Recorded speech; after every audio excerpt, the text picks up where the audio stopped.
Well, welcome to Aspen Chapel's podcast on today, Sunday, January the 22nd.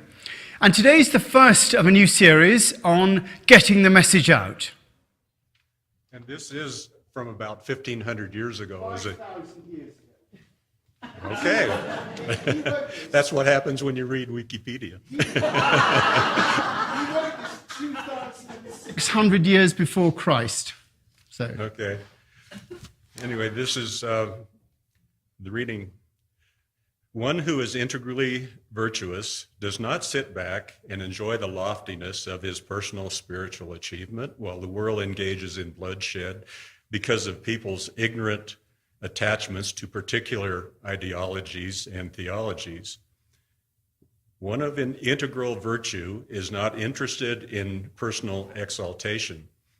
He exposes the truth and shows the ways for the evolution of all humanity. Any individual spiritual achievement can never be considered great as long as the world is victimized by wars. Those who brandish power are like small children playing with an enormous axe. They will inevitably bring around their own destruction. Undeveloped humanity can destroy itself through its own ignorance. And this is why one of integral virtue has something of great value to say and share with people. His purpose is not to share the excellence of his mind, nor to display his great compassion.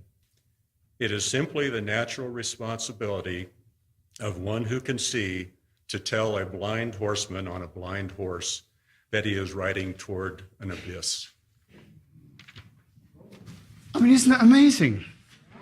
I mean, written thousands of years ago. And, and really what was also amazing to me that it just appeared to me on the page at that particular moment.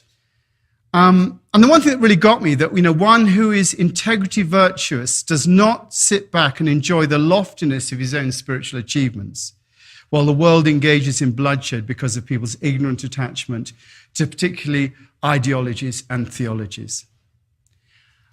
And it doesn't matter what those ideologies or theologies are. In speaking after the election, I quoted Einstein saying that no problem can be solved from the same level of consciousness that created it. And that for us to move through this with everyone on board, we need to look at it from a new level of consciousness. We might see one side as being good and another side as being bad. But in reality, they are both different sides of the same coin. And what we really need is a new currency. And I think that what we're trying to do here at the Aspen Chapel is to mint a new currency. Not just to display our great compassion. How boring. We don't want to just be sort of wonderful displayers of compassion. But it is simply the natural responsibility of one who can see to tell a blind horseman on a blind horse that he is riding towards an abyss. That is just so powerful to me. Something that we could all probably say yes to. But, really, what does it mean in practice? Interesting enough, I said I read a couple of passages from the Bible as well, just to keep me, on the straight and narrow. So I then came after this thundered into me, this passage. And then I came to my reading from the Old Testament. And I promise you this is true. I'm not making this up, although I do make up stuff. I'm not making this up. This was my passage from the Old Testament. I was reading, for one reason or other, I was at Jeremiah 7. And this is Jeremiah 7. This is the same day in my practice. It said, "This is what the Lord Almighty, the God of Israel, says, reform your ways and your actions, and I will let you live in this place. Do not trust in deceptive words and say, this is the temple of the Lord, the temple of the Lord, the temple of the Lord. If you really change your ways and your actions and deal with each other justly, if you do not oppress the foreigner, the fatherless or the widow, and do not shed innocent blood in this place, and if you do not follow other gods to your own harm, then I will let you live in this place. in the land I gave your ancestors forever and ever, the earth, the land we were given. Then I will let you live in this place. Oh, it's always an interesting thought, I think, that the planet's always going to be all right.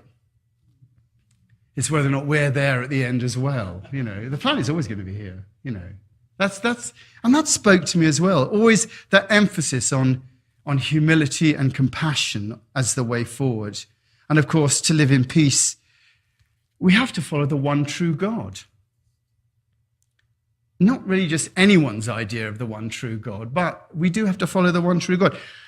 I was here last Sunday, but I went to another church to do a bit of mystery worshipping, as opposed to mystery shopping.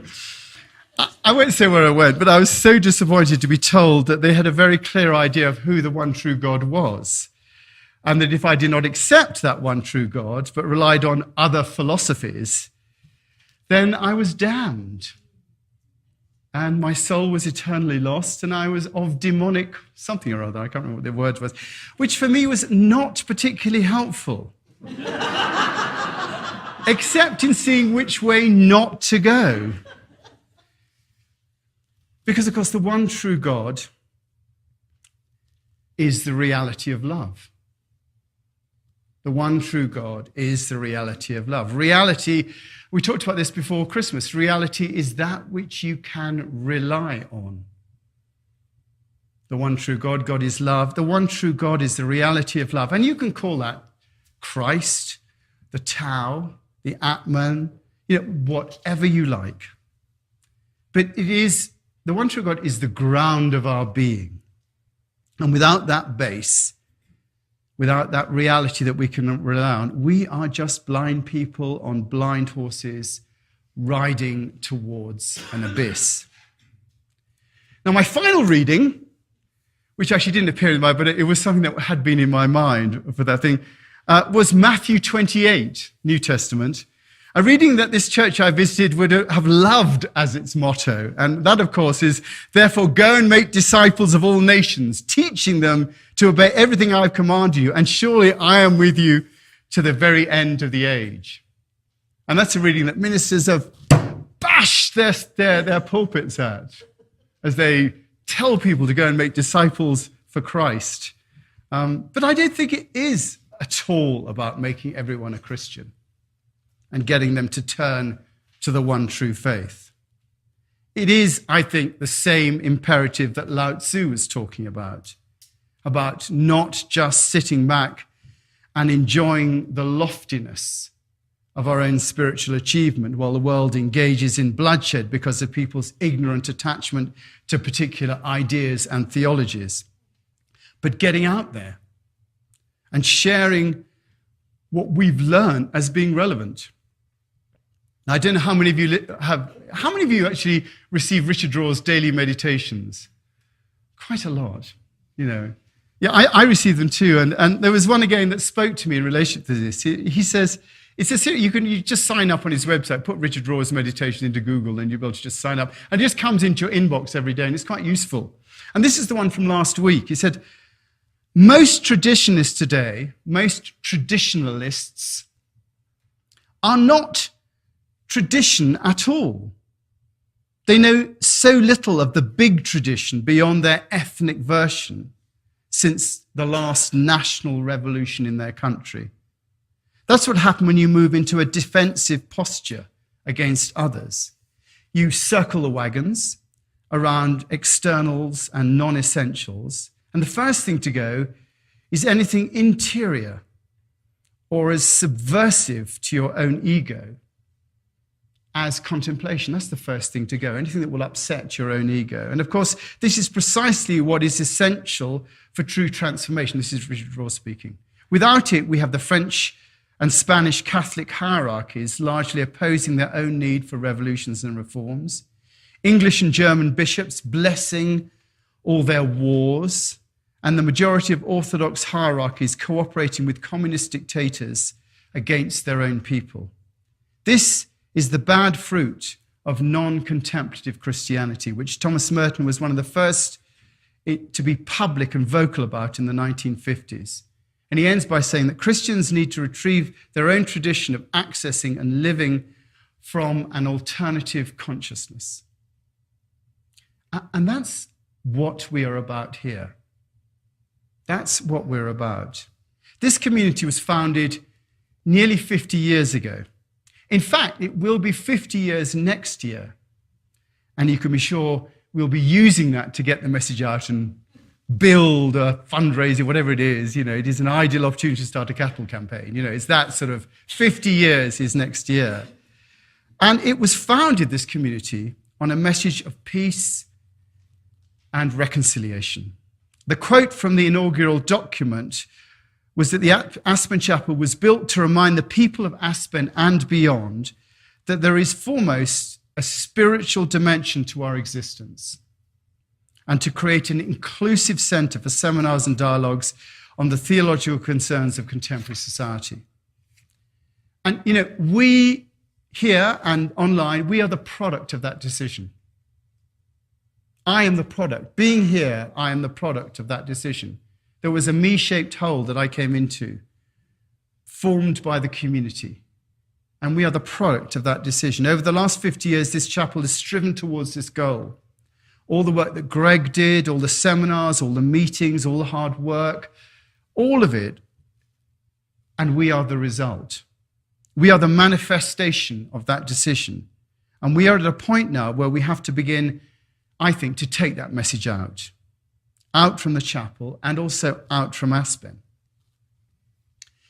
But what is that message?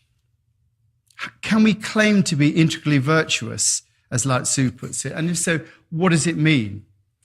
Well, you know, when I look at it, I think it comes down to two aspects, the message that we have to come out. One, an internal aspect, and one, an external aspect. This is what I think the fundamental of our message is. And it's these virtues that the chapel has been propounding and developing over all these years.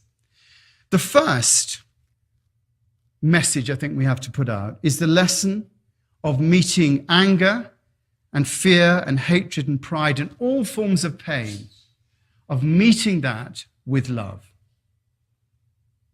Of meeting all forms of pain and anger and fear with love. That we personally take what the world gives us, even the pain, and we transform it and respond with love. That is an action message that is central to here. That is lesson one. That is the lesson of the cross. Father, forgive them, for they know not what they do. It is emotional photosynthesis. It's emotional photosynthesis, taking the heat and turning it